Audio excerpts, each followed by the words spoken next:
pra gente já dar início. Vamos começar? Eu vou orar aqui, aí já peço pra vocês, mesmo esquema, mutarem os seus microfones aí pra evitar os barulhos em excesso. E quem quiser falar, ou coloca no chat, ou pode abrir o microfone, faz o sinalzinho pra gente ver quem tiver com a câmera desligada. Bota no chat lá pra saber, tá bom? Vamos lá? Pai, quero te agradecer por esse dia, te agradecer por mais essa oportunidade de podermos aqui, mesmo que virtualmente, né, estar reunidos, né, para aprender mais de ti, aprender mais da tua palavra, conhecer um pouco mais do Senhor. Peço que o teu Espírito Santo venha nos conduzir, que ele venha ministrar os nossos corações, as nossas vidas nessa noite, e venha nos dar entendimento. Fala aos nossos corações em nome de Jesus, amém. Então vamos lá, deixa eu só apresentar aqui o nosso conteúdo de hoje. Deixa eu só voltar aqui. Bom, antes de mais nada, as aulas anteriores já estão lá no nosso portal, tá? Os vídeos já se encontram lá. Quem quiser, então já pode... Quem quiser reassistir ou assistir, pode entrar no portal lá no nosso AVA lá que tá lá. E também os conteúdos, né? Tanto a primeira quanto a segunda e a terceira aula, que é a aula de hoje, né? Já se encontra lá também para vocês poderem acompanhar e poderem ler, ok? Vamos começar fazendo uma leitura... Não tão longa, mas também não tão breve. Efésios 4, versículo de 1 a 14. Efésios capítulo 4,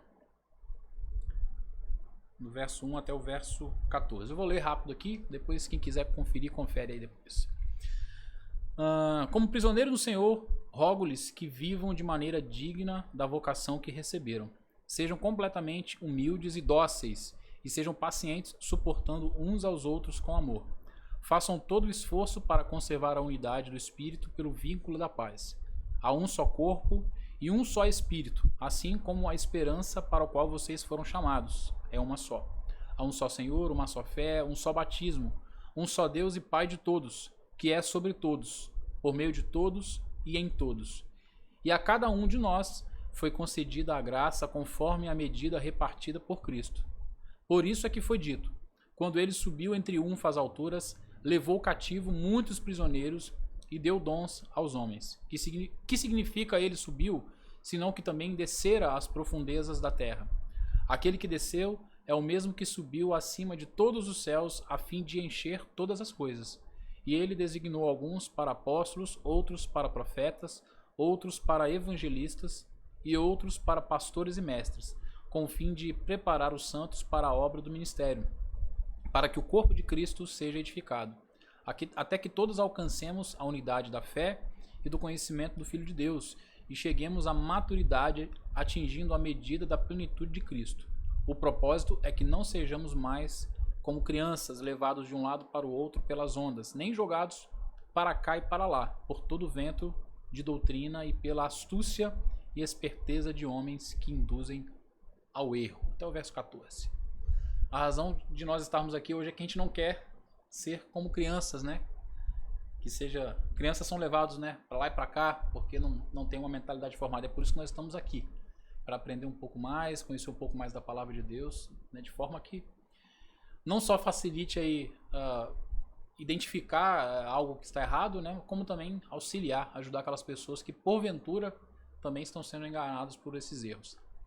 Então, o que diz aqui na introdução? Nas duas aulas anteriores, nós introduzimos o assunto seitas e heresias, aula 1 e aula 2, né?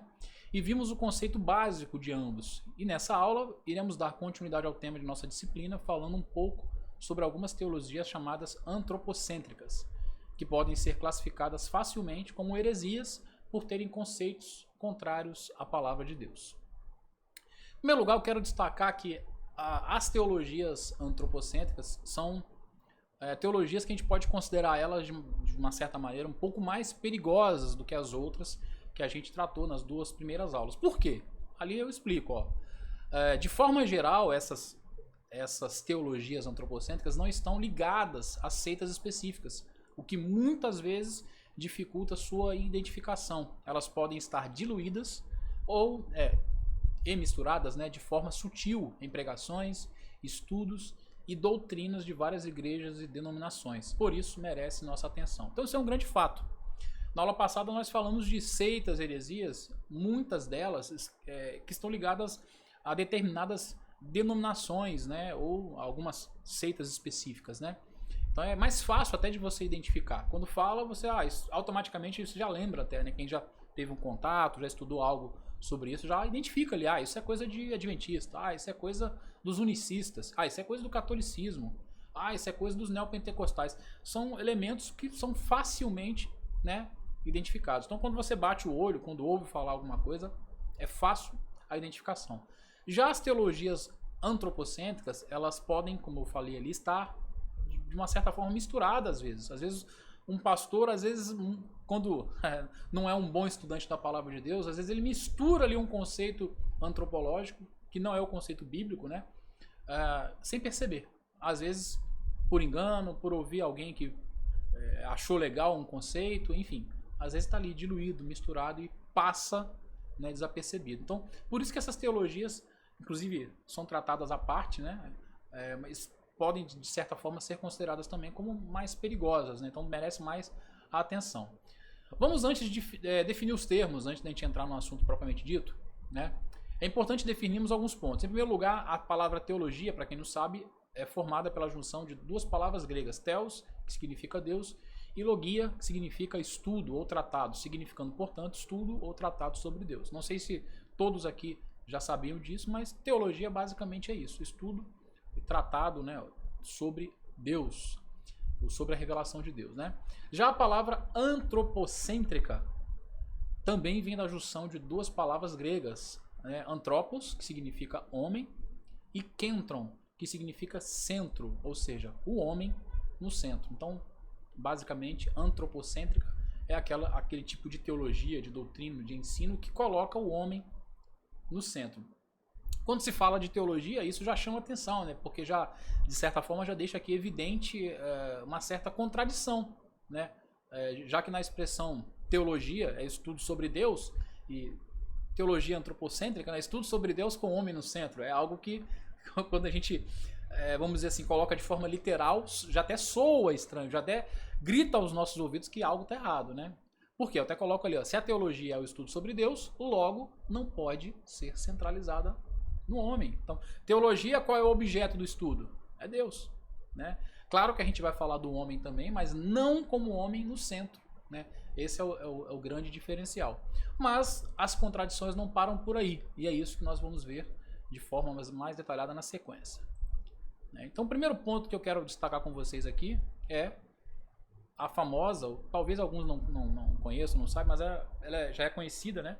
Que é a teologia relacional ou do processo. A gente vai falar sobre outras teologias antropocêntricas também, mas eu procurei colocar de uma forma um pouco mais cronológica, né, meio de acordo com como elas foram aparecendo no decorrer da história. Então, por isso que vem em primeiro lugar aí a teologia relacional ou do processo. Então, diz assim em nosso texto, existem muitas doutrinas teológicas centradas no homem, tá? Então, essa aqui é uma delas. E uma delas, que tem ganhado espaço em muitos púlpitos de várias igrejas, é a teologia relacional ou do processo. Em um artigo postado no site Teologia Brasileira, com o título Teologia Relacional, um novo Deus no mercado, o reverendo Augustus Nicodemos comenta e define da seguinte forma a teologia relacional. Olha o que o Nicodemos fala, né, que ele escreve sobre a teologia relacional. A teologia relacional, como movimento, teve início em décadas recentes, embora seus conceitos sejam bem antigos. Ela ganhou popularidade por meio de escritores norte-americanos, como Greg Boyd, John Sanders e Clark Pinnock. No Brasil, essas ideias têm sido assimiladas e difundidas por alguns líderes evangélicos, às vezes de forma aberta e explícita, né? Então, você vai perceber isso aí. Alguns líderes, como Nicodemos coloca, né, assumindo, né, de forma bem aberta, bem clara, e outros nem tanto, alguns pontos dessa teologia. Segundo o reverendo Augusto Nicodemos, a gente vai usar algumas citações dele aqui também. Os pontos principais da teologia relacional podem ser resumidos da seguinte forma. Então eu quero chamar a sua atenção para cada um desses pontos, né? Que é muito importante para a gente entender todo o restante do material. Eles vão dizer que, em primeiro lugar, o atributo mais importante de Deus é o amor. Ou seja, eles vão colocar o amor de Deus em primeiro lugar, né? Acima dos outros atributos, né? Deus tem vários atributos, né, quem já estudou teologia sabe que existem os atributos comunicáveis e os atributos incomunicáveis. Os atributos comunicáveis são aqueles que Deus nos comunicou, mas os incomunicáveis, aqueles que fazem parte da deidade de Deus, que tornam Deus Deus. Então, Deus, o amor é um deles, mas, por exemplo, o amor, nós temos o amor, é um atributo que Deus nos comunicou. Claro que o nosso amor não é o mesmo amor, o mesmo nível, tipo de amor, qualidade de amor, do amor de Deus. Né? Mas Deus vai ter, por exemplo, atributos mais comuns aí, onipotência, onipresença, né? Onisciência, aceidade, por aí vai. São atributos divinos. Então, tem vários outros, né? Para quem nunca estudou um pouco sobre isso, depois anota aí para pesquisar, vale a pena. Mas eles vão colocar que o atributo mais importante de Deus é o amor. Então eles vão dizer o seguinte: todos os demais estão subordinados a este. Isso significa que Deus é sensível e se comove com os dramas de suas criaturas. Aqui eu quero chamar a atenção de vocês para o seguinte: olha como é que é sutil algumas colocações. Ó, e é assim que muitas vezes eles vão pegar os desavisados. Né? Primeiro ele fala uma coisa que quem está ligado aí já percebe que está errado. Todos os demais atributos estão subordinados a este. Tá? Depois a gente vai falar um pouco mais sobre isso na parte de refutação, mas logo depois, na segunda parte, ele diz: isso significa que Deus é sensível e se comove com os dramas de suas criaturas. Ele coloca uma mentira e depois coloca uma verdade. Tá? Isso é muito comum numa heresia. Mistura sempre uma meia verdade e uma meia mentira. O que é a verdade ali? Que Deus se comove com os dramas de suas criaturas. Isso é fato. A gente vai encontrar muitos textos na Bíblia que vão afirmar isso. Né? Aí, às vezes, por causa desse detalhe, as pessoas acabam caindo, né, nessa afirmação. Né? Mas eu não vou entrar na refutação agora, eu vou só ler aqui o que eles colocam, né? Depois a gente vai entrar na parte de refutação. Segunda coisa que eles vão afirmar: Deus não é soberano. Só pode haver real relacionamento entre Deus e suas criaturas se estas tiverem, de fato, capacidade e liberdade para cooperarem e contrariarem os desígnios últimos de Deus. Deus abriu mão de sua soberania para que isso ocorresse. Portanto, ele é incapaz de realizar tudo o que deseja, como impedir tragédias e erradicar o mal. Contudo, ele acaba se adequando às decisões humanas e, ao final, vai obter seus objetos eternos. Seus objetivos eternos, pois redesenha a história de acordo com essas decisões. Como eu já disse, a gente vai entrar na parte de refutação mais na frente, mas aqui já tem um monte de coisa que chama atenção, né? Eles colocam, em primeiro lugar, que Deus não é soberano, né? Depois ele vai falar que Deus abriu mão de sua sabedoria para que nós pudéssemos cooperar, né? Outra coisa que ele vai falar que Deus é incapaz de realizar tudo o que deseja, né? Aí ele cita alguns exemplos: impedir tragédias e erradicar o mal, né? Fala que Deus se adequa às decisões humanas, ao final, para obter os seus objetivos eternos. Aí vai falar que Deus redesenha a história de acordo com as suas decisões. Ou seja, é loucura, né? Mas calma que a gente vai entrar na parte da refutação daqui a pouco. Deixa eu só ver aqui que a Laís colocou... tá. A Laís aqui é o Everson. Tá, beleza. Eduardo, isso vai levar ao universalismo. Exatamente. Seria essa teologia o teísmo aberto? Não deixa de ser. Tem um pezinho no teísmo aberto. É claro que o teísmo aberto vai defender outras coisas que a gente não vai encontrar dentro da teologia relacional ou do processo, né? Mas tem muitas coisas que são similares.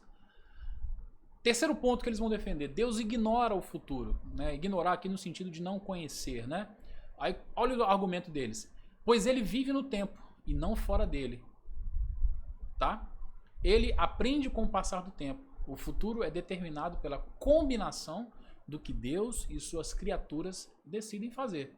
Nesse sentido, o futuro inexiste, pois os seres humanos são absolutamente livres para decidir o que quiserem e Deus não sabe antecipadamente que decisão uma determinada pessoa haverá de tomar num determinado momento. Olha só que interessante, né? Eu falei logo no comecinho, eu citei alguns atributos de Deus e falei da questão da onisciência, que Deus sabe todas as coisas, né? E aqui eles colocam que Deus não conhece todas as coisas, que Deus não sabe antecipadamente que decisão uma determinada pessoa vai tomar, né? Que Deus não conhece o futuro. Não é o que a Bíblia afirma, a gente vai ver mais na frente. Quarto ponto que eles vão afirmar: Deus se arrisca. Chega a ser engraçado isso, né? Deus se arrisca. Ao criar seres racionais livres, Deus estava se arriscando, pois não sabia qual seria a decisão dos anjos e de Adão e Eva. E continua a se arriscar né? Continua a se arriscar diariamente. Deus corre risco porque ama suas criaturas, respeita a liberdade delas e deseja relacionar-se com elas de forma significativa. Então, segundo eles, para que Deus possa se relacionar com o homem de forma significativa, Deus se limita à vontade do ser humano. Quinto ponto que eles vão defender: Deus é vulnerável, ele é passível de sofrimento e de erros em seus conselhos e orientações. Olha só, hein? Em seu relacionamento com o homem, seus planos podem ser frustrados. Ele se frustra e expressa essa frustração quando os seres humanos não fazem o que ele gostaria. Então, Deus é um crianção aí, mimado, né? Os homens não fazem o que ele quer, então ele se frustra, ele mostra essa frustração. E o último ponto aí: Deus muda. Então, ele é imutável apenas em sua essência, mas muda de planos e até mesmo se arrepende de decisões tomadas. Ele muda de acordo com as decisões de suas criaturas ao reagir às suas próprias decisões. Os textos bíblicos que falam do arrependimento de Deus não devem ser interpretados de forma figurada. Olha só, interessante isso aqui, tá? A gente vai falar um pouquinho mais disso lá na frente. Os textos bíblicos que falam do arrependimento de Deus devem ser lidos de forma literal, ou seja, Deus se arrependeu de fato, é isso que eles estão afirmando. Então eles expressam o que realmente acontece com Deus, segundo eles.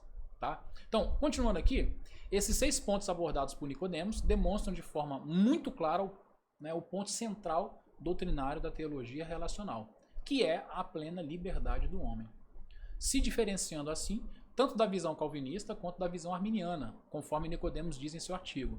Nicodemos vai dizer o seguinte: a teologia relacional rejeita não somente o conceito de que Deus pré-ordenou todas as coisas, calvinismo, como também o conceito de que Deus sabe todas as coisas antecipadamente, arminianismo tradicional. Tá, isso aqui é um ponto interessante. É como se eles se colocassem na linha do meio. Você tem o calvinismo, que prega que Deus pré-ordenou todas as coisas, e o arminianismo, que prega o conceito de que Deus sabe todas as coisas antecipadamente, né, que é a presciência de Deus.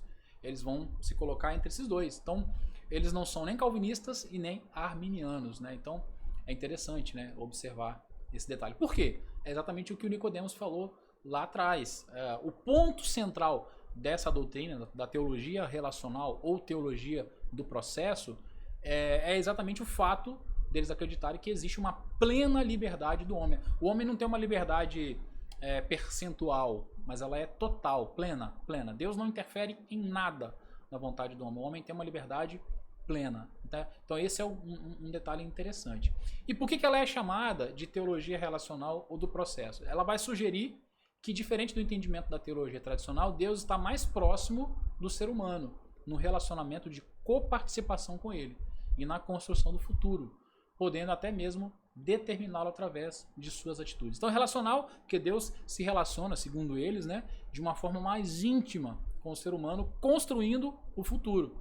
E do processo, alguns teólogos vão chamar do processo porque é exatamente o fato dessa construção ser um processo. Né? Então, relacional e do processo, ou do processo, quer dizer exatamente disso. E qual o grande problema dessa teologia? A gente já pode começar a pontuar algumas coisas aqui.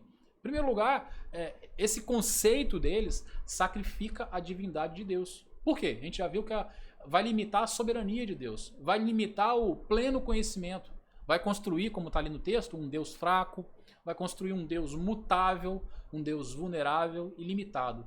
E em contrapartida, coloca o homem no centro. E o maior problema de tudo isso, que nem está ali, que eu faço questão de colocar e de frisar, é que não é esse o Deus bíblico. Não é esse o Deus que a revelação da palavra de Deus nos traz. Né? E não é esse, inclusive, o homem que a Bíblia apresenta. Né? A antropologia, existem vários tipos de antropologia, depende muito da visão, não só teológica, mas até cultural. Acho que o nosso querido Clovão tá aí, que é sociólogo, né? Pode falar muito mais profundidade sobre isso. Mas qual o problema dessas antropologias? Que elas apresentam uma antropologia que não é a bíblica. E sendo assim, é uma antropologia que não é a verdadeira. Né? A melhor antropologia é a bíblica. É o que a Bíblia fala acerca do homem. Né? Então isso é algo que a gente tem que frisar também. As ideias defendidas pelo teísmo aberto e pela teologia relacional têm sido contestadas. Pelo menos 3 livros foram traduzidos e publicados no Brasil, dos seguintes autores ou organizadores. John Piper, tem um livro dele que ele vai falar sobre isso. Douglas Wilson e John Frame, né? São autores que publicaram livros, né, refutando, né, tratando da teologia relacional ou da teologia do processo. Além disso, há 2 artigos acadêmicos e um pequeno livro dos autores brasileiros, Heber Carlos Campos, reverendo Valdeci da Silva Santos, a gente vai citar ele mais na frente também, e do Augustus Nicodemos. O Augustus Nicodemos, inclusive, algumas coisas que a gente já viu até aqui fazem parte desse artigo que foi publicado no site Teologia Brasileira. Vamos citar também algumas coisas do reverendo Valdeci da Silva Santos. Quem quiser depois eu mando para vocês os PDFs, né, desses materiais, que são materiais gratuitos, né, que vocês acham na internet. Tanto posso postar também o link, né, para vocês já terem acesso direto, né, do artigo do Nicodemos, né, do reverendo Valdeci e do Heber Carlos Campos. Os outros são livros, aí tem que comprar mesmo, ok? Mas já... Sim, por favor, pode falar. Eu ia pedir isso mesmo, o senhor disponibilizar esses da revista Teologia Brasileira. Beleza, show de bola. E é interessante isso para mostrar que já é uma teologia que não é tão nova, que já vem sendo rebatida, sendo refutada, né? Então não é algo tão novo. Já tem livro, né, que foi traduzido, que foi lançado aqui no Brasil. Douglas Wilson, por exemplo, é um autor brasileiro. Já escreveu algo sobre isso. Beleza? Se alguém tiver alguma pergunta ou comentário, fica à vontade, tá, queridos? Eu estou tentando correr ao máximo possível, porque hoje a gente tem 8 páginas só sobre isso. Então, para a gente poder pegar o conteúdo todo. Bom, a gente viu que o principal ponto da teologia relacional é a antropologia. É uma antropologia problemática, defeituosa e não é bíblica, né? O principal fato é isso, ela não é bíblica. Inclusive, quem não faz nenhum dos nossos cursos aí, eu quero indicar, né? Em todos os nossos cursos a gente tem lá a antropologia reformada, como é a visão reformada da antropologia, tanto no Teologia N1 quanto no Bacharel, vocês vão encontrar. Então, se você ainda não faz nenhum desses cursos, eu sei que alguns vieram exatamente pela disciplina eletiva aqui. Então, aproveita e depois que terminar aqui, já se matricula, já começa a estudar com a gente aí também. Mas vai ter outras implicações, esse pensamento vai ter outras implicações, vai tocar em outras áreas da teologia, né? Vai ter implicações, por exemplo, hermenêuticas, históricas e teontológicas. Aliás, teologia tem muito isso, né? Uma coisa está amarrada com outra. Então, às vezes, se você mexe num assunto, você acaba tocando outro assunto relacionado ali também, né?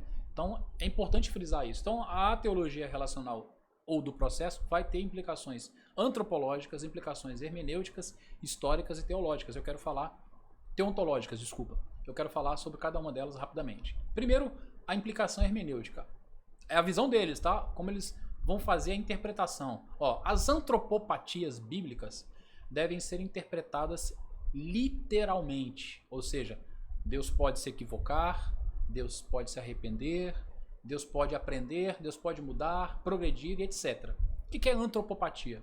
Antropopatia, para quem não sabe, é a atribuição de sentimentos humanos a Deus. Então, quando na Bíblia tem alguma descrição de que Deus se arrependeu, de que Deus mudou, algum sentimento que é humano, eles entendem, a hermenêutica deles vai interpretar que aquilo é literal, não é figurado, tá ok? Primeira implicação que a gente vai tratar aí. Segundo, a implicação histórica. O teísmo clássico representa o pensamento filosófico neoplatônico de Agostinho e não o ensino bíblico. O Deus da Bíblia não é distante, imóvel e insensível. É relacional, sensível e humano. Aí talvez você estranhe. Caramba, pastor, você falou aí do Agostinho. Sim, veja bem, eu estou falando de uma interpretação neoplatônica de Agostinho. A gente sabe que ninguém é perfeito, né? Eu gosto muito de Agostinho, mas ele não acertou 100%, né? Em alguns pontos ele deu umas derrapadinhas, assim como vários homens de Deus aí no decorrer da história. Então, mas na realidade o que eles vão fazer é pegar um pensamento filosófico de Agostinho e fazer a aplicação segundo a visão deles. Não, mas isso não é o ensino bíblico, né? Então tem um problema histórico aí também. Tá ok? A terceira implicação aí é antropológica. O homem tem livre-arbítrio absoluto. Isso é o que eles vão pregar, né? Que eles vão ensinar. O homem tem livre-arbítrio absoluto. A sua vontade não é determinada por nada, nem externa, nem internamente. Logo, não há um futuro pré-determinado que limite as decisões livres dos homens, tá? Isso é o que eles colocam. E a última implicação é teontológica, ou seja, vai ferir aí a questão de Deus, né? O amor, eles vão dizer, é o atributo principal de Deus. Todos os demais lhe estão subordinados. Isso faz dele um ser eminentemente sensível, relacional, imutável.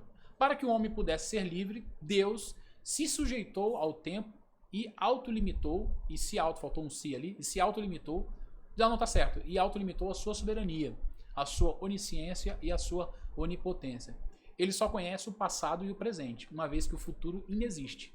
Encontra-se em aberto e depende das decisões humanas. O seu poder está limitado a essa realidade, né? Então, a gente pode perceber que, além da implicação antropológica, tem outras implicações, mas a parte da teontologia é a parte mais tocada também, junto com a antropologia, né? Além de colocar o homem no centro, de colocar um livre-arbítrio absoluto no homem, vai ferir em muitos aspectos, né, a visão de Deus, a visão daquilo que a Bíblia revela sobre Deus, né? E quem é os proponentes dessa teologia? São vários, a gente vai citar alguns hoje aqui por causa do nosso tempo, não dá para falar de todos, né? Aqui no Brasil, temos alguns pregadores que têm de maneira intencional ou não flertado com os conceitos dessa teologia. Por que flertados? Porque alguns não vão assumir isso de maneira clara, alguns inclusive vão negar, que é o caso do Ricardo Gondim, que a gente vai citar daqui a pouquinho. Vão negar, tá? O Isaías até já perguntou ali, o Ed René é outro que vai negar, mas ele está nessa lista aí, com certeza. Inclusive no artigo que eu vou citar agora aqui do Valdeci, o Valdeci cita o Ed René também. Mas nenhum deles assume. Se perguntar, eles vão falar, não, eu não abraço a teologia relacional, não abraço o teísmo aberto, mas quando a gente vai pesquisar suas falas, suas pregações, os seus textos, a gente percebe claramente. Não precisa ser muito inteligente para notar isso na forma como eles falam, como eles pregam, como eles ensinam, né? Alguém comentou mais um comentário aqui. O Isaías colocou, Vitor Azevedo é um filhote do René. Vitor Azevedo também, inclusive a gente vai citar ele daqui a pouquinho também. Mas vamos lá. Em um artigo, que é o artigo que eu falei para vocês, que eu vou mandar o link, o reverendo Valdeci Silva Santos, que é professor de teologia do seminário Andrew Jumper, destaca uma fala daquele que, segundo ele, é o principal articulador da teologia relacional no Brasil, o pastor Ricardo Gondim, né? Que através de vídeos e postagens em seu blog deixa claro o seu pensamento. Veja um trecho extraído de uma de suas postagens. Olha o que o Ricardo Gondim escreveu no seu blog, né? Numa postagem do seu blog. Na teologia clássica, o futuro já aconteceu, não apenas por determinação de Deus, que exaustivamente decretou que todas as coisas, boas e ruins, acontecessem. Mas também porque ele em sua onisciência, já sabe de tudo o que vier a acontecer como já acontecido. Assim, não sabemos como nos comportar direito quando oramos e nem sabemos como agir quando coisas ruins acontecem. Quando algum mal acontece, dizem-nos que a vontade de Deus nunca é frustrada e que ele tem uma agenda secreta que ainda não entendemos. Tentam nos confortar, confirmando que precisamos apenas acreditar que ele tem o melhor para nós. Assim, vivemos uma esquizofrenia espiritual tremenda. Cremos em verdades dogmáticas e agimos contrariamente a elas. A teologia relacional traz consistência à nossa espiritualidade, pois reforça a nossa compreensão paternal de Deus. Lança luz sobre a nossa imensa responsabilidade e o nosso infinito privilégio de cooperarmos com o Criador. Somos artesãos do universo, do futuro. Numa teologia relacional, o futuro inexiste e Deus nos chama para sermos parceiros de sua construção. Forte, né? Essa afirmação aí. Isso é apenas um trecho de um texto que o Ricardo Gondim publicou em seu blog. Esse texto vocês não vão achar mais porque ele deletou, ele tirou, tá? Como é que eu sei? Porque eu já li o texto no blog dele e eu fui procurar até para deixar o link depois para mandar para vocês, mas ele apagou. Depois desse texto que o Nicodemos escreveu um artigo refutando e citando o Ricardo Gondim. Como reação, o Ricardo Gondim escreveu uma resposta para Augusto Nicodemos. Essa resposta ainda está no blog dele, né? E ele faz algumas refutações lá, né? E depois o Nicodemos faz uma outra resposta à resposta do Ricardo Gondim, tá? Esses textos vocês ainda conseguem ler. Mas o texto principal, que foi esse texto aí da onde foi tirado esse trecho, ele tirou, ele deletou, tá? Mas tanto no texto do reverendo que eu citei aqui, deixa eu lembrar o nome dele, do reverendo Valdeci, quanto em outros blogs, vocês vão ver outras pessoas citando essa fala do Ricardo Gondim. Mas, de qualquer forma, não é fácil observar que ele é alguém que está abraçando muitos pontos da teologia relacional, porque em outros textos do blog dele ele fala, de forma meio, como é que eu diria, fragmentada, mas fala. Né? Inclusive, tem um texto dele lá que não sei se o título é Teísmo Aberto, o que é isso, se eu não me engano. E onde ele confessa que algumas coisas do teísmo aberto têm chamado a atenção dele. Mas ele fala que ele não é vamos dizer assim, um proponente, alguém que abraça por completo a teologia, o teísmo aberto. Tá? Então vale a pena depois ler esses artigos para quem quer se aprofundar. Mas, como eu falei, esse texto, dessa citação especificamente, vocês não vão encontrar, mas em outros textos vocês vão confirmar que ele realmente tem abraçado a teologia relacional, que inclusive ele se diz o criador do termo. Ele fala que ele que criou o termo teologia relacional. Né? Além de Gondim, temos outros representantes dessa teologia aqui no Brasil. Um deles é o pastor coaching Tiago Brunet, que em uma de suas pregações postada no YouTube, com o sugestivo título Descubra o seu destino, afirma o seguinte: as coisas não estão determinadas, estão planejadas. O seu futuro não está escrito, está desenhado. Ele, Deus, planeja coisas para a sua vida e de diversas formas, inclusive pelas suas decisões. Você pode apagar o que ele escreveu para você. Eu não sei quem lembra dessa afirmação. Isso na época deu um bafafá na internet, vários sites, perfis do Instagram, do Facebook publicaram, criticaram. Esse vídeo vocês ainda encontram no YouTube, tá? Fácil, só botar lá, Tiago Brunet, Descubra o seu destino. Quando eu digo o pastor coaching Tiago Brunet, não é de forma pejorativa não, tá? É que ele mesmo se autodenomina como pastor coaching. É como ele se fala. Inclusive ele fala que ele prega como dá palestras coaching, tá? E ele fala isso. Então, interessante isso, né? Você imagina você como uma borracha que é capaz de apagar aquilo que Deus escreveu, aquilo que Deus desenhou. Muito interessante isso, né? Só que não é bíblico. Só que não tá na Bíblia. A gente vai ver daqui a pouquinho. E continuando aí, eu não sei quem foi, acho que foi Isaías que citou o Victor Azevedo, né? Victor Azevedo, ó. Dessa geração mais nova aí de pastores, um dos expoentes mais conhecidos é o Victor Azevedo. Respondendo a um de seus seguidores no Instagram, disse o seguinte: se Deus estivesse no controle, não teríamos história de crianças com fome, mulheres estupradas, miséria, coronavírus, governos oprimindo os seres humanos e calamidades. Então Deus não está no controle de tudo, tá? Isso é uma fala dele respondendo ali um story do seu Instagram. Esse vídeo, inclusive, eu fiz questão de baixar. Eu posso até mandar o link para vocês. Já tá até lá no nosso canal da Faterge, né? E eu posso mandar o link para vocês conferirem. Eu fiz questão de baixar porque geralmente é story, né? Vai embora e o cara deleta também às vezes. Aí a internet, é legal que a internet não perdoa. Fala, Isaías. Fala, meu querido. Deixa eu citar uma mais legal dele. Se Jesus estivesse no paraíso, ele também teria pecado. Aí. Pontos. Aqui, tipo assim, esses caras caricatos assim costumam seguir porque não gostam só de ver o que os outros estão falando dele. Porque às vezes as pessoas tiram a fala da pessoa do contexto e tal. Eu falei, deixa eu ver quem que é esse cara que tá burburinho na internet. E eu acompanho ele sempre. É uma besteira pior que a outra. E ele tá muito assim, por isso que eu falei, eu chamo ele de filhote do Ed René. Depois que ele deu uma progressão dele assim na internet, ele ficou muito conhecido, então ele foi se achegando ao Ed René, porque o Ed René foi tipo assim, ó, os caras estão te batendo, mas estão te batendo porque você tá certo, vem aqui comigo que eu sei que é isso que você tá passando, que eu passo por isso também. Como assim? Como se eles fossem os perseguidos, entendeu? Exato. E é interessante, eu quero pegar duas falas do Isaías que eu achei interessante, que é o seguinte, ele falar que eu gosto de seguir esses caras, mesmo que eles falem heresias, até para me certificar do que eles estão falando, não ir pela opinião e pela fala dos outros. Eu também sou dessa opinião, eu sigo geral, tá, galera? Não só na parte da teologia, mas em todas as áreas, política, filosofia, eu sigo todos, né? Porque eu gosto de ter o contato até para não apenas formular a minha opinião pela opinião dos outros, pelo que os outros falam. Inclusive, quando deu aquela última polêmica do Ed Renekiewicz, na pregação dele lá, né? Da questão da Bíblia, né? Que a Bíblia precisa ser atualizada. Eu fiz questão de não emitir nenhuma opinião. Eu recebi no Instagram, vários comentários, até memes da galera zoando. Eu não fiz questão de não emitir opinião antes de ver o vídeo. Fui lá e vi o vídeo mais de uma vez. Eu vi o vídeo 3 vezes pra ver.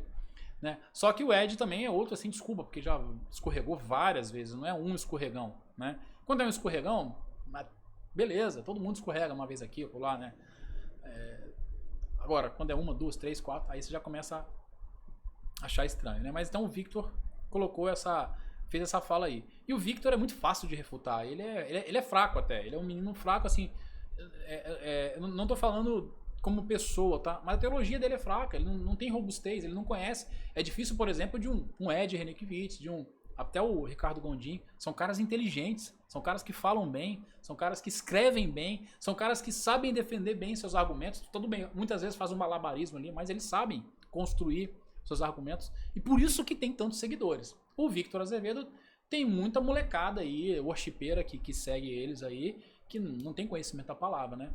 Mas, enfim, quem quiser depois eu mando esses 2 comentários. Pode também ver esse vídeo aqui no YouTube, só pesquisar lá o vídeo do Thiago Brunet. Dando sequência aqui, vamos... por favor. Rodrigo, quero fazer um comentário. Fica à vontade. Assim, o irmão aí comentou, né, que ele segue, o pastor também. Assim, mas está falando de um grupo que tem base bíblica, entendeu? Que procura ler a palavra e buscar discernimento. Mas infelizmente está vivendo a geração, né, como o senhor falou, uma juventude que perece realmente por falta de conhecimento, entendeu? Tem levado muitas pessoas e até em nossas igrejas consideradas tradicionais reformadas, aí eu tenho acompanhado, né? Sim.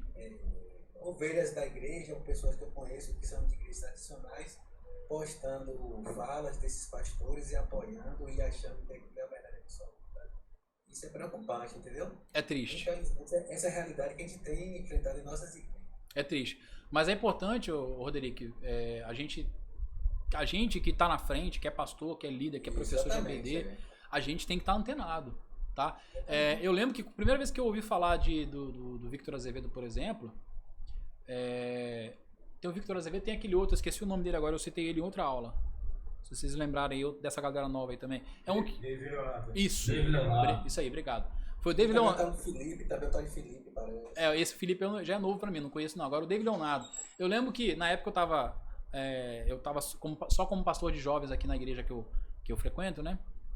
Hoje eu tô plantando uma igreja, né, uma congregação dessa igreja, mas na época eu tava só como pastor de jovens. Então, juventude começou a aparecer. David Leonardo já comentou que o homem é o ser. Sim, é outro, ele é adepto dessa teologia aí, teologia relacional do processo. E aí a galera começou a comentar desse cara, né? Falei, rapaz, vou ter que ver quem é esse cara, bicho. Vou ter que gastar um tempo, nesse caso é gastar mesmo, né? Vou ter que gastar um tempo vendo alguma coisa desse cara pra ver por que a meninada e os jovens da igreja estão falando. Pra eu poder estar preparado até pra refutar, pra fazer uma crítica, pra poder falar. E eu acho isso importante. Então eu fui ver e não deu muito trabalho, né? Não é difícil refutar ele. É outro que fala muita bobagem. O David Leonardo, inclusive, teve alguns episódios de algumas bobagens que ele falou, do Iago Martins, né? O pastor Iago Martins, entrar em contato com ele, se colocar até à disposição para ajudar ele. Né? E ele falou que ele não precisava, que ele tinha um discipulador, que ele tinha alguém que ele se abria, que ele falava, enfim. O cara não quer, né? Mas a gente tem que estar ligado, porque como você colocou, Rodrigo, essa galera tem cegado muita gente. Então a gente tem que estar ligado no que está acontecendo. Pastor? Pode falar, meu querido. Só fazer sobre o David Leonardo. Ele não é bem formado em teologia. Não que isso seja pré-requisito para ser pastor. Ele é formado em direito, ele já falou. E ele faz palestras pelo Brasil. São coisas... Assim, nós estamos lidando com um palestrante. Eu não posso nem dizer que ele seja um pastor ou alguém que tenha esse dom, porque ele mesmo não diz isso. Sim. Ele mesmo não tem essa confirmação. Como palestrante é muito bonito, é muito bom, a gente fala o que a gente quer. A gente só não pode falar em nome de Deus. Verdade. E nem usar a Bíblia para dizer os absurdos que são ditos. Verdade. Isso é mais complicado. É verdade. E é por isso que a gente não pode se calar, né? Tem que realmente fazer a nossa parte. Não estamos aqui criticando a pessoa. Igual quando eu citei aqui a carta o texto do Augusto Nicodemos, que ele responde a resposta do Ricardo Gondim. Augusto Nicodemos, daquele jeito dele, né, super educado, não ofendeu o Ricardo Gondim, falou só sobre as argumentações dele, fez as refutações que tinha que fazer ali, mas tem que fazer, tem que ser feito. Pode falar, Isaías. Desculpe interromper. Tranquilo. Pegando esse gancho que o pastor Alisson falou, é verdade. O que acontece? Ele faz isso, mas eu vejo como é que fugir da responsabilidade. Ah, eu não sou pastor, então não tenho obrigação de chegar e falar. Eu estou apenas dando uma palestra, estou falando uma palestra para as pessoas ouvirem um pouco de Deus, ouvirem uma palavra positiva, algo bom, porque é muito fácil. Ele tira o cargo dele, que ele não tem que prestar contas a ninguém, porque ele não é pastor de igreja nenhuma, e ele pode falar o que ele quiser. Aí outras pessoas que vão refutar, ou às vezes até eu acompanhei o Iago, na época que ele falou com ele, cara, ele fala assim, não precisa, alguém tá me ajudando. Tipo assim, é uma arrogância. Sim. Que ele não precisa ser ajudado por ninguém, porque ele não é pastor, ele não precisa de ajuda de ninguém para ser corrigido, né? Se eu não me engano, você falou que acompanhou também, o Iago até chegou a mandar alguns livros para ele, né? Mandou de graça. Falou que se ele quisesse, ele ligava para ele, se colocou à disposição, né? Mas... Pois é, então ele não é tão irresponsável assim, né? Ele sabe o que está fazendo, porque ele não quer ajuda, né? Então... Mas vamos lá então, para a parte da refutação do que a gente falou até aqui. Então, ó, as teses defendidas pela teologia relacional não se sustentam biblicamente e são facilmente refutadas. Logo abaixo, além de algumas passagens bíblicas, listei alguns trechos do livro Magodei, Antropologia Reformada, do saudoso reverendo Paulo Anglada. Quem não conhece, por favor, leia esse livro. É até hoje o melhor livro junto com o livro Antropologia Reformada do Anthony Huckman, né? São os dois melhores livros sobre antropologia que eu li. Esse aqui é muito bom, tem até mais conteúdo, né? É um tratado sobre antropologia, então eu indico a leitura. Eu tirei alguns trechos desse livro do reverendo Paulo Anglada, que já faleceu. Então tá, em primeiro lugar, sobre a interpretação literal. Eles sugerem que a interpretação bíblica ela tem que ser literal, principalmente quando se trata das antropopatias de Deus, né? O que eles dizem? Quando a Bíblia atribui face, costas, olhos, braços e pés a Deus, ou afirma que ele se arrependeu, ele atribui sentimentos como ira ou ciúme, não se deve compreender essas palavras com o mesmo sentido e significado com que elas são aplicadas a nós, seres humanos, finitos e pecadores. Então o primeiro ponto aqui que o Paulo Anglada levanta é isso. Quando a Bíblia vai falar sobre sentimentos, né, sobre como Deus se comporta, e são às vezes elementos, sentimentos que os homens também têm, a gente não pode achar que é exatamente igual, não podemos interpretar, né, como se essas palavras tivessem o mesmo significado quando elas são aplicadas a nós, seres humanos que somos finitos, que somos pecadores. Aí olha o que o Paulo Anglada diz, é preciso compatibilizar essa linguagem à revelação bíblica geral acerca de Deus como um ser espiritual, perfeito, santo e não o contrário. O que ele quer dizer com isso? É preciso compatibilizar. Eu tenho que ter uma noção da teologia bíblica, do todo da Bíblia que a Bíblia fala. Eu não posso pegar um texto isolado que está falando lá das costas, da face, dos olhos, dos braços, porque se eu pegar só os textos isolados, só as passagens que tratam disso, eu vou construir um Deus segundo a imagem humana, né? Eu vou criar uma imagem humana de Deus. Então eu tenho que pegar essas passagens e compatibilizar com a linguagem da revelação bíblica. Tá, aqui fala isso, mas o que no restante da palavra, no restante da escritura, fala acerca de Deus? E a gente vai ver que a palavra vai trazer Deus como um ser espiritual, puro, perfeito, santo e não o contrário. Então é importante a gente compatibilizar passagens que tratam da antropopatia de Deus com a teologia bíblica. Isso é muito importante.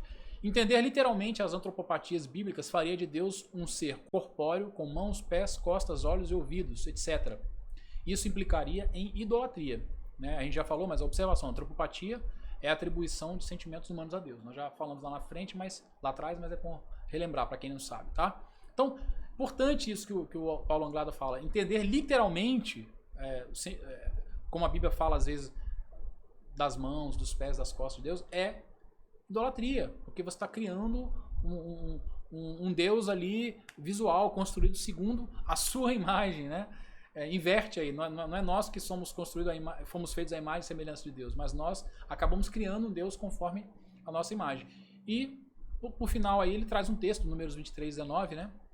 Deus não é homem para que minta, nem filho do homem para que se arrependa, tá? Então temos que entender isso. Segundo ponto, sua antropologia não faz justiça à revelação bíblica acerca das sérias consequências que a queda produziu sobre a vontade humana. Então isso é muito importante.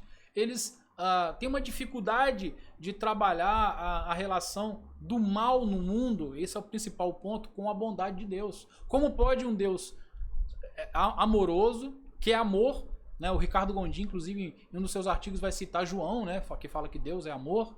Como pode um Deus que é amor permitir tantas coisas ruins, tanta fome, tanta miséria, né? E eles vão argumentar, todos eles. A gente viu ali que o Victor Azevedo também fez a mesma coisa, né? Esse é o problema. Então eles vão eliminar aqui as consequências da queda. Eles não vão levar em consideração o que a queda produziu. Não só sobre a vontade humana, mas sobre a natureza. E esses efeitos são sentidos até hoje, a cada dia, né? Aí o que a palavra fala acerca disso? Gênesis 6,5. Viu o Senhor que a maldade do homem se havia multiplicado na terra e era continuamente mal todo o desígnio do seu coração. Gênesis 8,21. E o mau desígnio íntimo do homem desde a sua mocidade. Jeremias 17,9, muito conhecido. Enganoso é o coração, mais do que todas as coisas, e desesperadamente corrupto. Quem o conhecerá? Né? Então, argumentar como eles colocam é ignorar os efeitos da queda, as consequências do pecado de Adão sobre a humanidade. Né? Então, a antropologia deles também tem problemas. Né? 3. É na teologia relacional que residem os principais problemas. Por quê? Olha o que o Paulo Anglada vai falar. A realidade é que o amor não é o único atributo moral de Deus. Ele não é apenas amoroso, misericordioso, bondoso e longânime. É também justo, santo, fiel e verdadeiro. Super enfatizar qualquer atributo de Deus em detrimento dos demais resulta em uma representação humanista e deformada do Deus revelado nas Escrituras. Isso aqui é muito importante, que esse ponto aqui é o ponto que geralmente entra de forma sutil nas pregações de muitos pastores. Hoje não se fala quase de pecado. Né? A gente tem aí uma pregação muito conhecida aí do Jonathan Edwards, né? Pecadores na mão de um Deus irado, né? Um clássico aí da pregação. Todo mundo conhece a história aí, a galera que estuda teologia sabe que a história conta que quando o Edwards estava pregando, ele não chegou nem a terminar, porque as pessoas choravam, se agarravam nos seus bancos e pedindo ali para que Deus os salvasse. Né? Então, essa pregação fala especificamente da natureza caída do homem. Quem já teve a oportunidade de ler ou de ouvir, né? O Josemar Bessa tem no canal dele no YouTube lá as gravações de muitas pregações clássicas, né? Inclusive tem essa também, quem quiser depois conferir, Pecadores na mão de um Deus irado.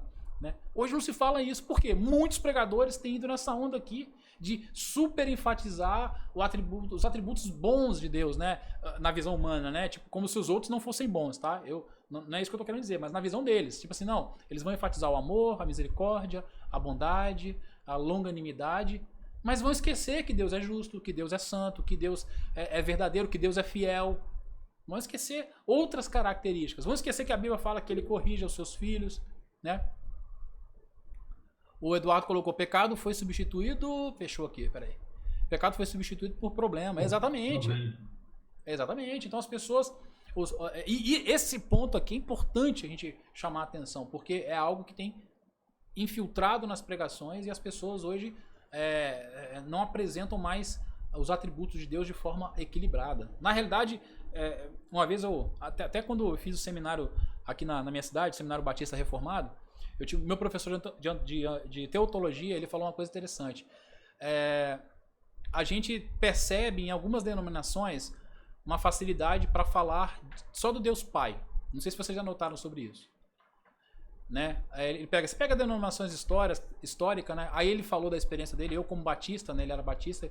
Né? Na Batista você tem muita facilidade para pregar sobre o Deus Pai. Se fala muito do Deus Pai.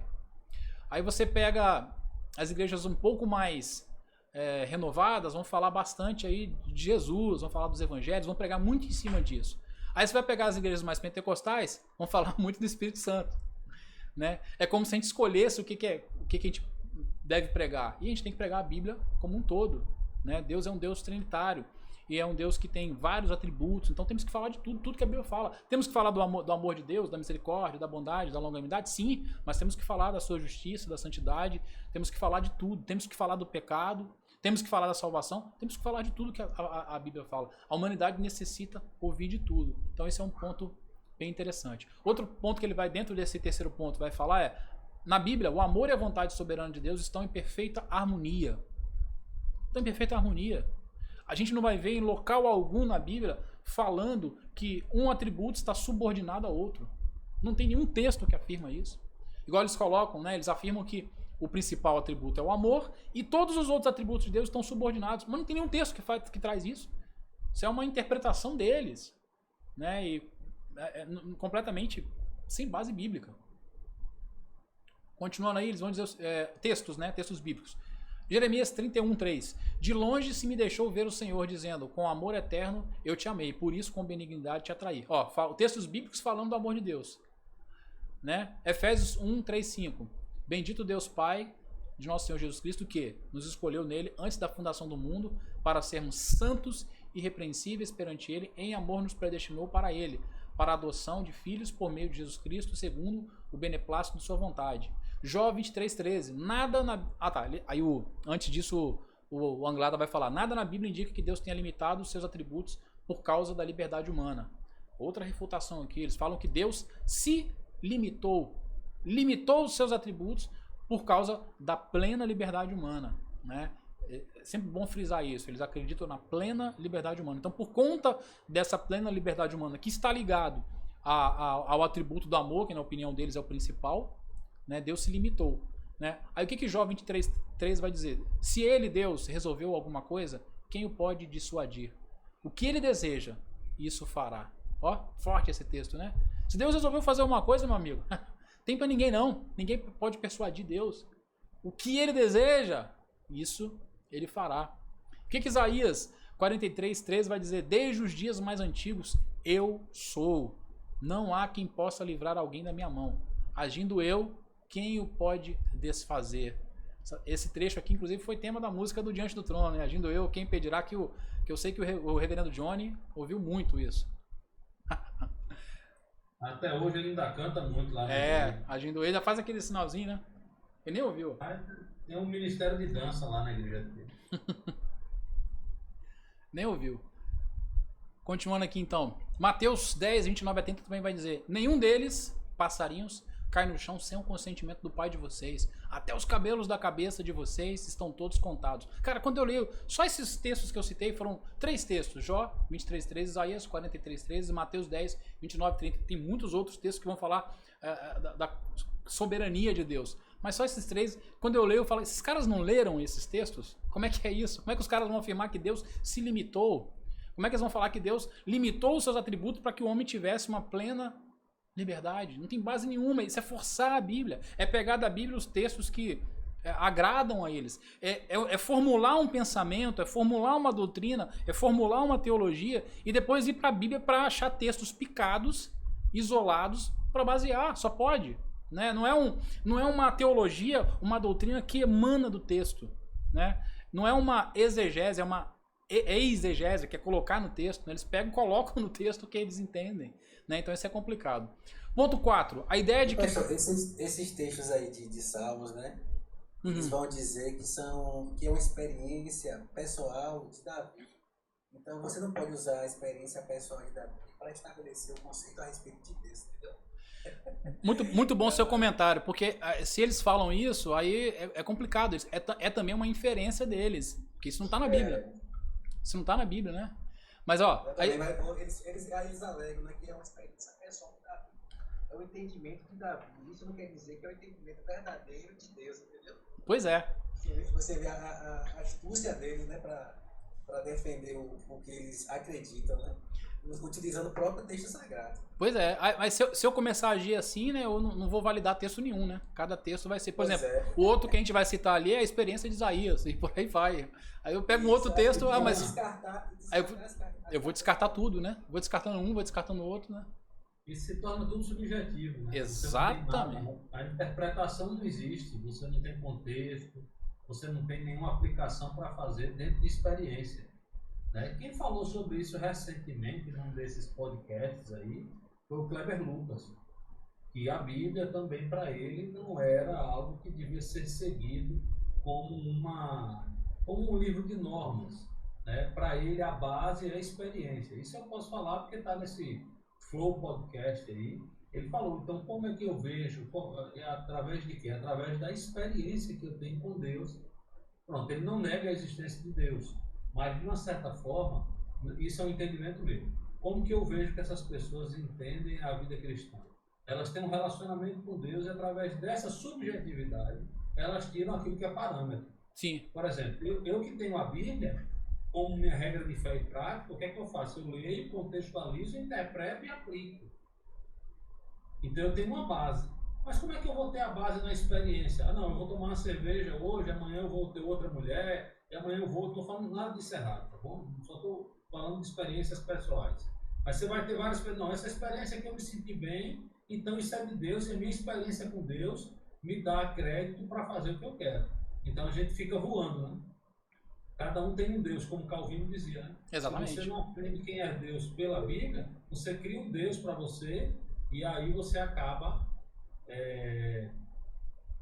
adorando esse Deus que você disse criar, né? E a Bíblia se torna subjetiva, né? Você pega só o que te interessa e ela não é a única regra de fé e prática, que foi o que os reformadores brigaram, né?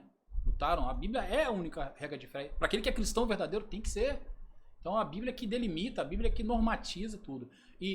Ó, a ideia de que Deus desconhece o futuro também é completamente alheia à revelação bíblica. Aí Salmos 139, de 1 a 6, né? Senhor, tu me sondas e me conheces. Sabe quando me assento e quando me levanto. De longe penetras os meus pensamentos, esquadrinhas o meu andar e o meu deitar. E conheces todos os meus caminhos. Ainda a palavra não chegou à língua e tu, Senhor, já as conheces toda.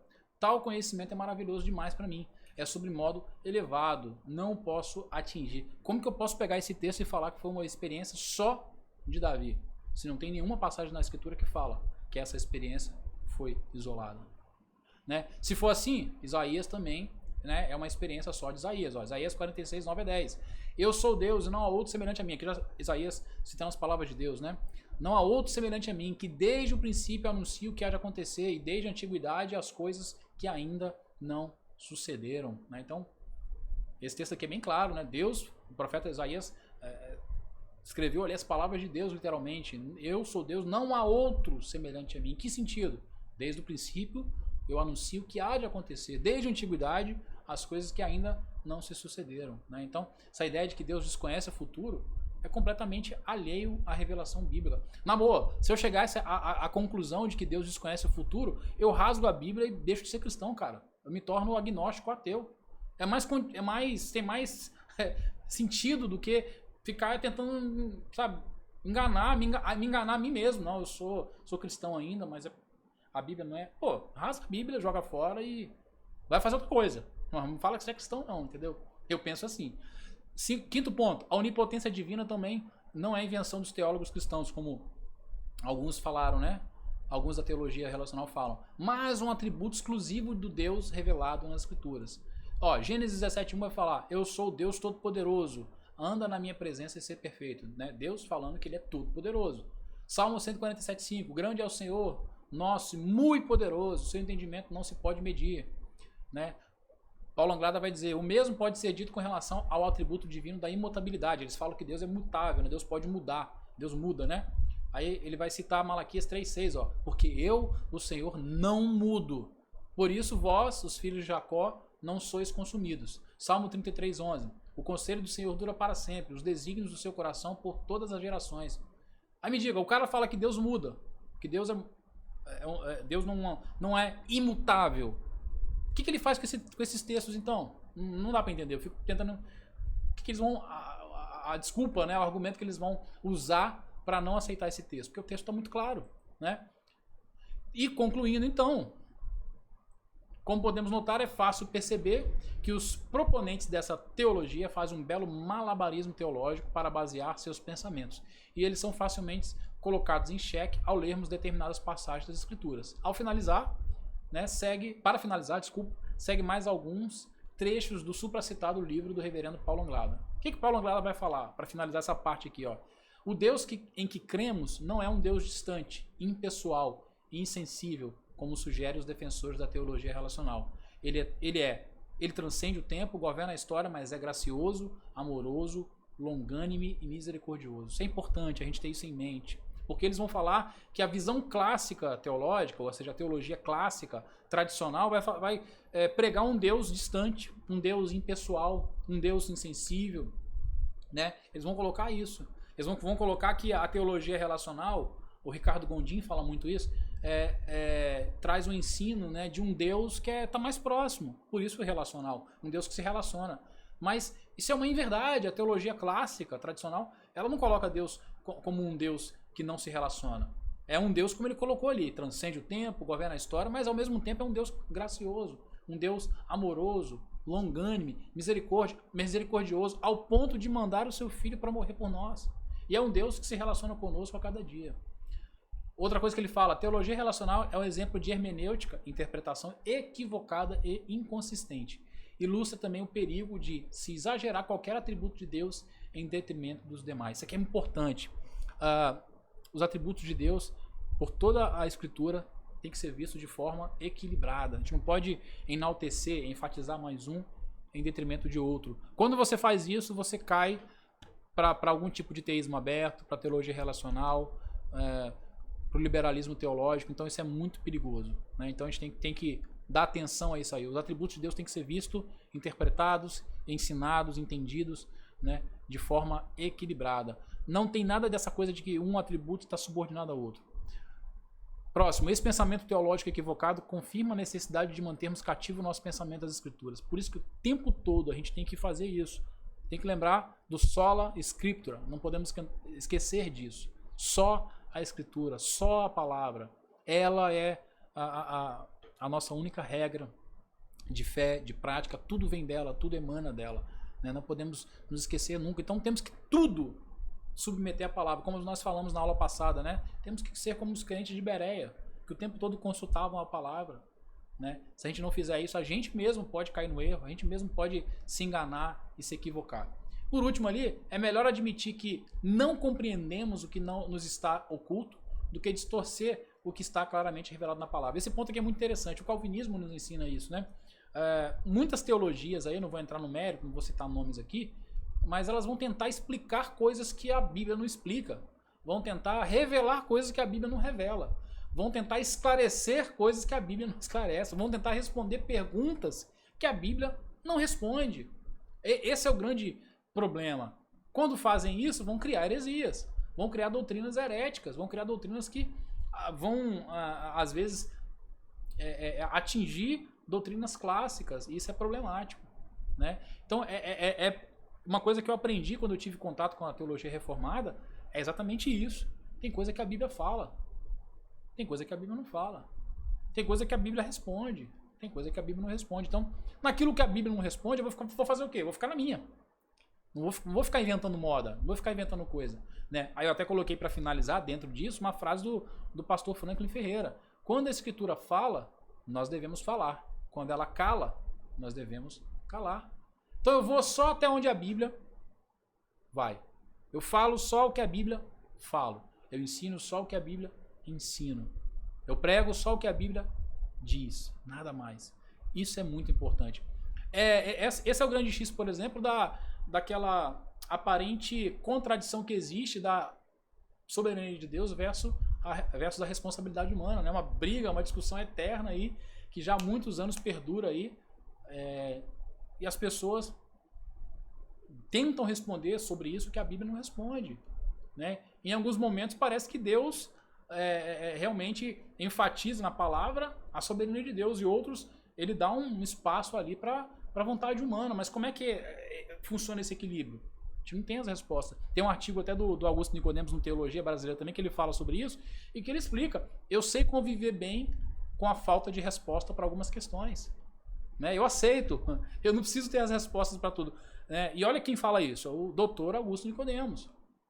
É o cara que tem um doutorado. E ele fala que ele não sabe todas as respostas. E a gente tem que ter humildade para, quando chegar nesses pontos, para assumir, para chegar e falar: ó, realmente eu não tenho resposta para isso. O Augusto Nicodemos, pastor, ele fala que a Bíblia tem todas as respostas que o homem precisa saber para se salvar. Isso aí. Com certeza. Exatamente. Exatamente. é fato, né? Então isso é importante. Não sei se alguém tem mais algum comentário, alguma pergunta. Se tiver, fica à vontade aí. Se não tiver, a gente vai partir aí para os finalmente.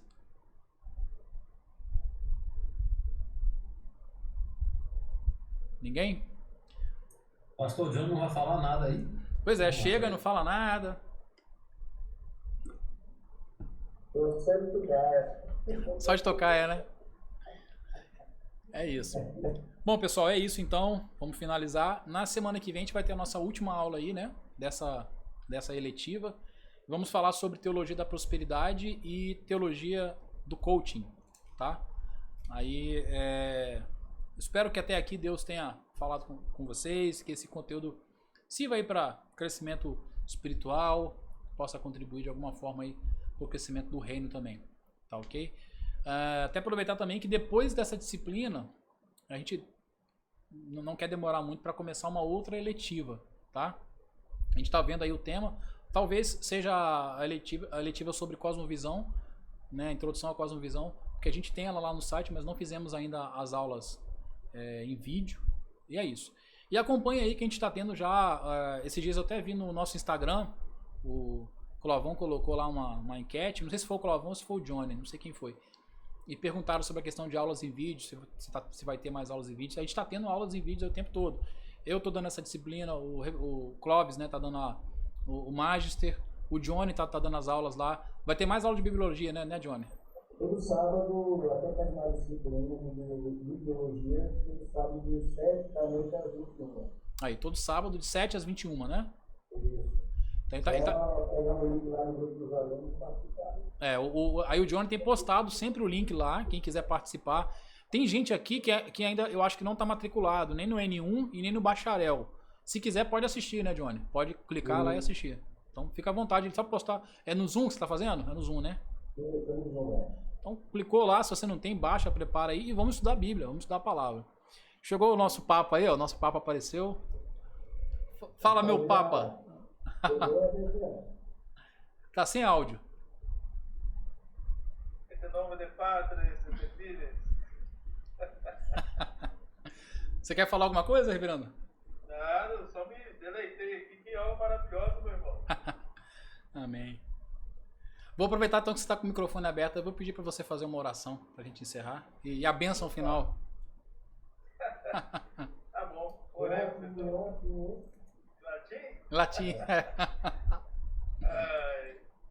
Amém, oremos. Pai Santo, em nome de Jesus, nós queremos te agradecer por essa comunhão, por essa aula tão maravilhosa e tão oportuna, Senhor, para nós. Pedimos que o Senhor nos ajude, nos instrua no caminho da verdade para defender a Tua palavra, Senhor, pelo Espírito Santo, pelo poder do alto.